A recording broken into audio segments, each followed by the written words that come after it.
In the waning days before the full grip of winter, Prince Horgon Bolton captured several wildlings who had been spotted in his lands. He captured and killed them. Rumors and sightings confirmed that hundreds of raider wildling bands were moving freely through the northern territories, ranging from the Stark Kingdom and the Umber lands to the Bolton holdings, through the Wolfswood and deep into the northern mountain clan territories. Tensions escalated further when the Lord Commander of the Night's Watch sent word of a massive wildling force rallying north of the Wall. The Horde, thousands strong, and led by the Warg King, prepared for a full-scale assault on the Wall, likely when spring arrives. The first great blow came with the fall of Holdwater before winter, the main holding of Clan Wool. Wildlings crossed the icy waters in force, capturing the hill fort and establishing a foothold south of the Wall in the northern mountains. In response, the proud and fiercely independent mountain clans united beneath a single banner, an event that is barely ever seen, calling for aid from others in the north to aid them in battling the wildlings. King Rickard Stark and King Hoarfrost Umber answered the call, forging a northern alliance. Even as this union formed, winter deepened. During those bleak months, the aging Rogar Bolton succumbed to his age, and his son Harkon ascended as king, while the Starks turned to the Dalewells for support, offering land in exchange for loyalty. The Boltons brokered alliances with the Tyrell Andals, raising further suspicion among the northern peers. Still, the wildling raids continued, unabated, harrying the already snow-stricken north. With the first thaw of spring came the war for the Wall.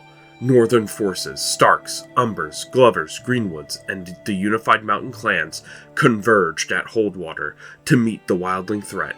10,000 Northmen clashed with an equally as massive wildling army in a brutal, snow-choked battlefield. As the spring had only just arrived, and with the spring in the north, snow still remains and falls. At the same time, further east, houses such as Kroll, Dustin, the Grey Starks, Riders, and the Hornwoods joined the Night's Watch in defending the Wall itself.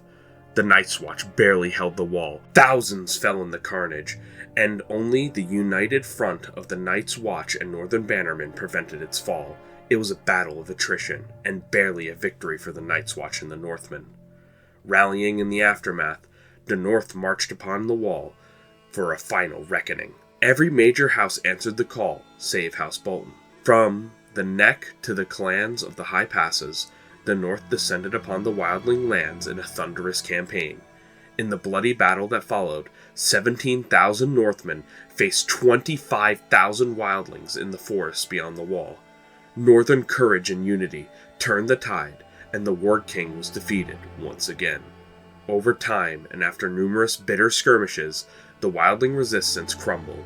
The Skagosi Queen, known for her vicious raids, devastated the wildling camps with her warged beasts, gradually breaking their will and scattering their remaining strength. Peace did not remain after the battle at the Wall. With summer's return, the Boltons isolated, were invaded by the Umbers, Starks, and Dalewells.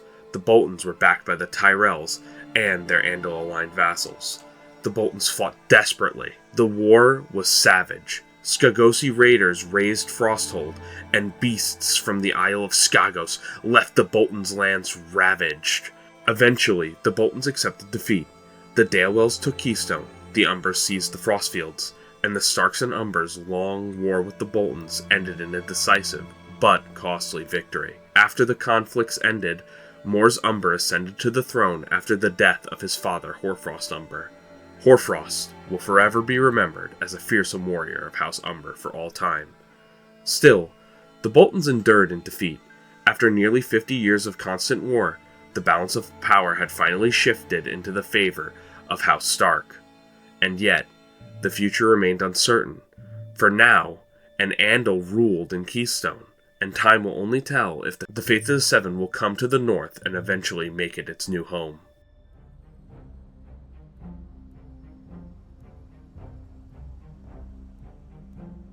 Samson Moonfell defied King Kyle Corbray after being banished from the Vale. Despite winning a trial by combat against Humphrey Hersey, although victorious, Samson was still exiled by royal decree, as King Kyle had only promised to spare his life, not his place in the realm. Refusing to accept this judgment, Samson rebelled with the support of House Swigert, sparking a conflict against the Corbray crown when spring arrived. The rebellion quickly escalated when House Belmore joined the cause, creating a three-pronged assault on the Corbray kingdom. King Kyle Corbray, though embattled and elderly, managed to defeat the combined forces of Moonfell, Swigert, and Belmore in battle. However, he died during the campaign from old age in a tent, leaving his son Quinton Corbray to inherit the throne amid the chaos. Undeterred by his earlier defeat, Samson Moonfell demanded a duel with the newly crowned king. Quinton accepted the challenge, and he emerged victorious, slaying Samson Moonfell and quelling the rebellion, and declaring victory over those who did battle with him. In the aftermath, Quinton showed clemency to the Swigerts on the condition they renounce aggression and remain faithful to old agreements such as their borders. Peace proved short-lived though. As summer arrived, House Royce launched an invasion of the Corbray lands. The Swigerts, breaking their earlier oath and agreement with the Corbrays at the end of the last conflict, betrayed them and joined the attackers, the Royces. Caught between powerful enemies and treachery, the Corbray forces were overwhelmed. Hearthstone, the ancestral seat of House Corbray, fell to the invaders, and with it, the Kingdom of the Fingers was dissolved. King Quinton Corbray was executed by King Robar Royce, and his heir was taken captive, marking a definitive end to Corbray rule. With the fall of the Corbrays, the Fingers fractured into several smaller Andal-ruled kingdoms and lordships. King Robar Royce declared victory, but it came at the cost of abandoning the traditions of his forebearers. To secure success, he relied heavily on the support from Andal houses like Swigert and Arryn. Though victorious, this alliance signaled a deepened transformation within the Vale. The growing influence of the Faith of the Seven among the Royce's allies, and Royce himself, has begun to shift the region's spiritual identity slowly, or it will eventually overcome the old gods in time. The old gods may eventually fade into obscurity because of this. It remains uncertain whether the Royces have ensured their dominance or merely hastened the twilight of the old ways of the Vale.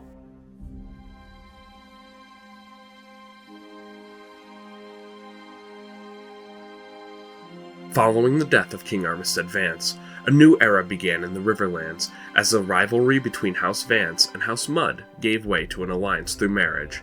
King Artus Vance, known as the Builder for his dedication to constructing septs and towns, continued his legacy by finishing the construction of Riverrun. During a tour of his growing domain, Rife Blackwood had even expanded his forces in the Grey Grove, where he trained competent soldiers.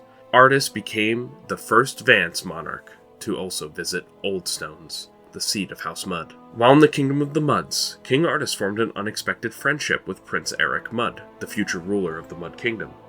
The two rulers shared time together, even skating on the frozen rivers. What had been a long-standing feud between their families now showed signs of reconciliation. A surprising but welcome change for the war-weary Riverlands. Their camaraderie was viewed with cautious optimism by both lords of both sides. Amid the quiet of winter, the legendary Christopher Mudd, known as the Hammer of Justice, passed away in Oldstones. Elderly, ill, and long-suffering, Christopher died, but not at peace. Having preserved the unity of his realm and ensured the survival of his family legacy through being defiant enough to not be fully conquered. His victories and defeats ensured the future for his family. His death marked an end of an era, but the succession was stable, and the Mudds stood strong, and their lands unbroken for the time being, and their name intact. And King Eric Mudd ascended to the throne. At the start of spring, King Artus Vance was called to arms by the Lannisters, who were facing a rebellion. Vance, alongside the vassals of the Lannisters, House Lanny, defeated many Lannister rebels in combat.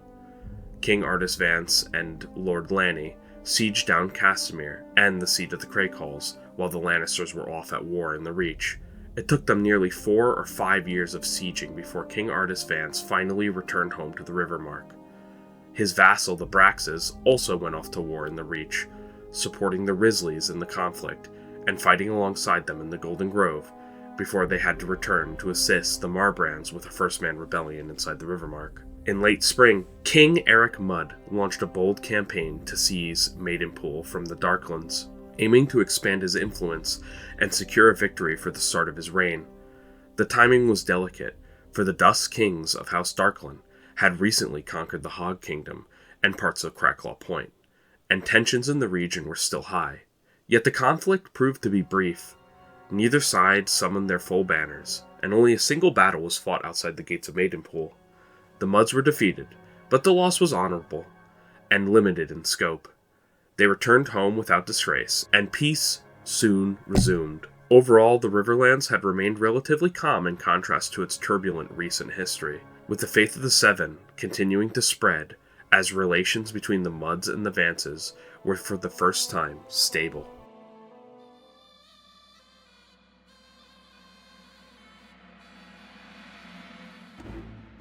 Horgon Greyjoy, known as the Iron Reaver, committed a gruesome display of devotion at sea, sacrificing hundreds of innocent prisoners in the waters of Pike as an offering to the drowned god.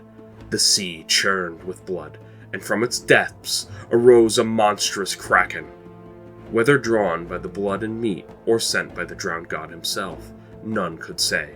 In a final moment of mad triumph, Horgon laughed as the beast devoured him and his fleet, leaving only wreckage behind. His death was both a terror and a legend, forever cementing him as one of the most fearsome raiders of all time. He started as a weak boy, demanding a title boldly from Euron. Now, he will forever be remembered on the Iron Islands and beyond as a legendary Reaver and one of the most legendary figures of House Greyjoy. The Ironborn continued to dominate the western coast of Westeros under the rule of Euron Redhand. The Iron Islands had become an unassailable empire of Reavers, yet even kings cannot escape the toll of age.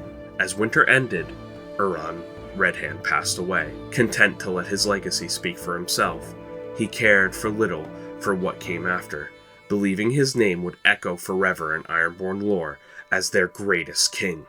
In accordance to tradition, his body was given to the sea, swallowed by the same depths he had ruled while he was alive. With the arrival of spring, no King's Moot was called. Instead, Eric Greyiron, the son of Euron Greyiron, a stout and unremarkable man, took the Salt Throne. His reign was immediately tested by Abelard Redwine, who was backed by the Old Town Fleet and Gardner Coin. He launched a rebellion against the Iron Islands to gain independence. The first battle ended in a decisive Ironborn defeat, and while the second was closer and contested, the Ironborn fell once again. The Arbor secured its independence, and Urik's early rule was marked by a defeat at sea. The loss of the Arbor was a bitter contrast to Euron's string of triumphs and victories. Bear Island did not formally declare independence. It did, though, quietly sever its ties with the Ironborns following the death of Euron and Lotus Drum. The Woodfoots reclaimed their title of king, taking back over Bear Island, while House Greyiron of the Giant's Fist stopped paying tribute, and Lord Harren Greyiron intended to declare at some point that he would rule his lands himself. The Ironborn realm, once vast and feared underneath Euron Redhand, began to splinter. It became clear that the forces binding it all together had not been Iron Law or the drowned god, but the indomitable will of King Euron Redhand.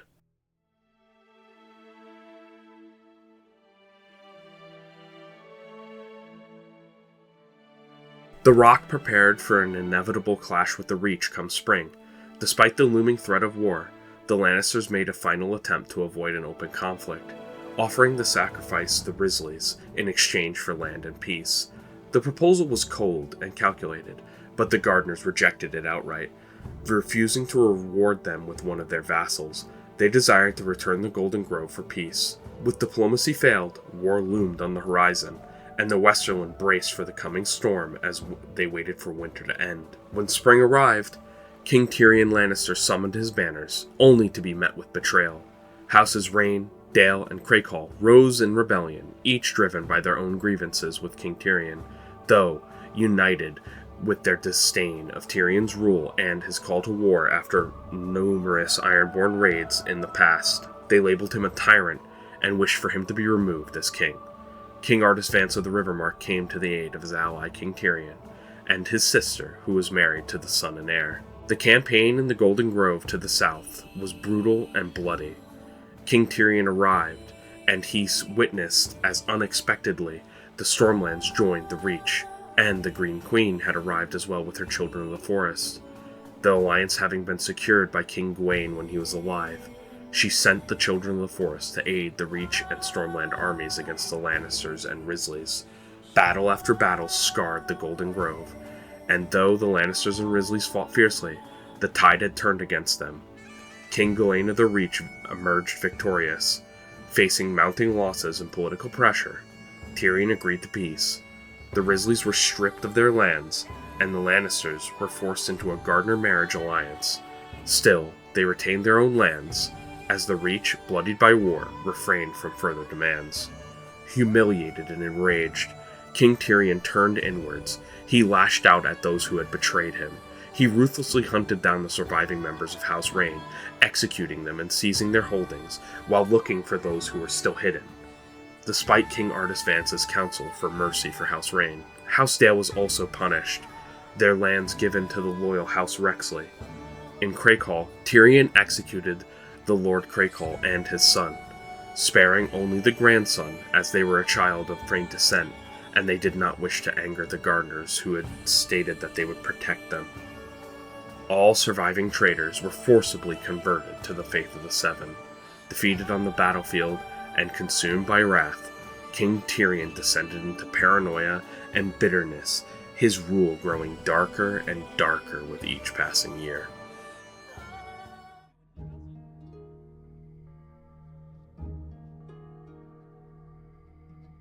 King Gawain Gardner ruled with measured wisdom, relying on the counsel of the loyal vassals such as the Hightowers, Cranes, Peaks, and others.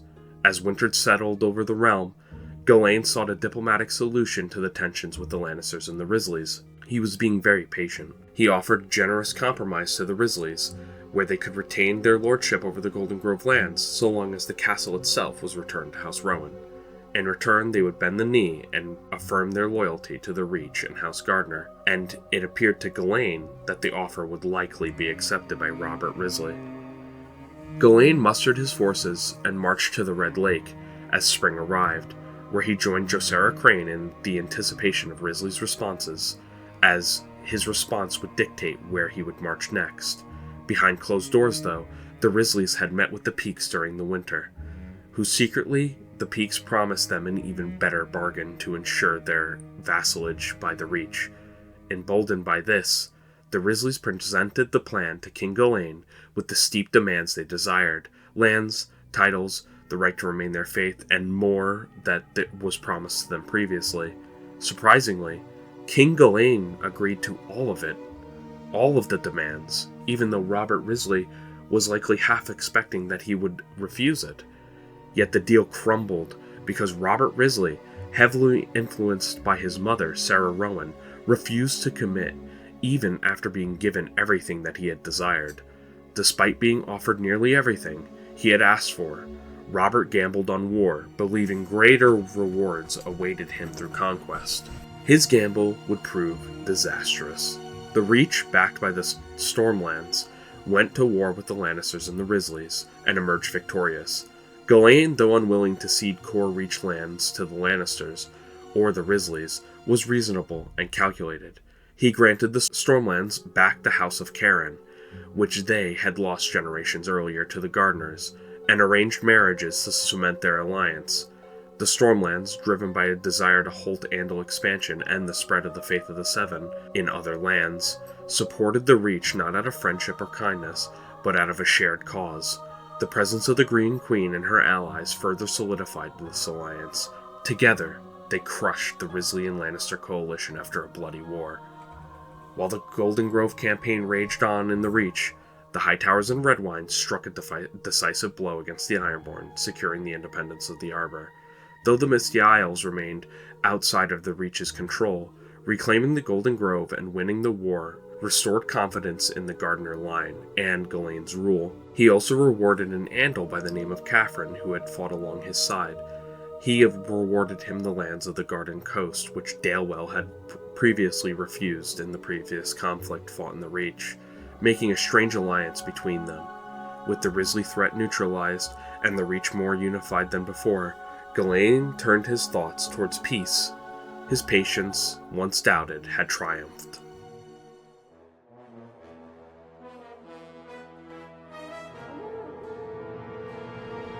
King Carlton Halfhand Durrandon attempted to commune with the Storm God atop Storm's End. His plea was answered with fury. He was blown from the heights by a violent gust, leaving him broken and crippled as he fell. Soon after, he demanded that he would be taken out to the sea and sacrificed by Lord Blacktide. He took on his orders, a grim offering to the sea and storm. In the wake of his death, a great storm surged across the Stormlands, shaking the very earth and the foundations of the land, as if the gods themselves stirred in response to the sacrifice, greeting Carlton to their stormy halls. In the aftermath of Carlton's death, Durin Durrandon ascended the throne, crowned beneath the thunder and lightning with a storm crown of iron antlers. As king, he marched to war in the Reach alongside the Gardeners, facing both triumph and loss. Durin proved himself a capable and unrelenting commander, earning the respect of his friends and foes. Upon returning from his campaign, he was confronted with a new political challenge, though. An Andal house by the name of Lagood had landed in his lands and conquered the Gaunts, one of his vassals. Yet, instead of retaliating, Durin accepted Lagood's submission. They bent the knee, so the Storm King allowed them to remain. And within the heart of the Rainwood, deeper forces moved. Rialta Durrandon, the mother of a bastard, she hoped to stand up against Durin, sought to raise her son to one day usurp the throne and fulfill a prophecy, and to make him a powerful warrior of the Storm God. But her ambitions were cut short, as she was sacrificed to the old gods by the Green Queen. The child was taken by the Green Queen, and under her influence, molded not as a royal heir of Storm's End alone, but as a warrior of the old gods, fierce, rooted in the old ways, and bound to the mysteries of the deep woods and forgotten magics. At the same time, an Andal adventurer emerged in the Stormlands. Merton landed in the Rainwood with dreams of carving out his own kingdom in Westeros. Unbeknownst to him, he had landed in a place and had set foot on lands that were no ordinary wilderness. It was the hidden realm of the Green Queen, home to the children of the forest and giants who guarded its ancient power fiercely. Merton's ambition, like many Andals before him, would collide with the ancient forces of Westeros.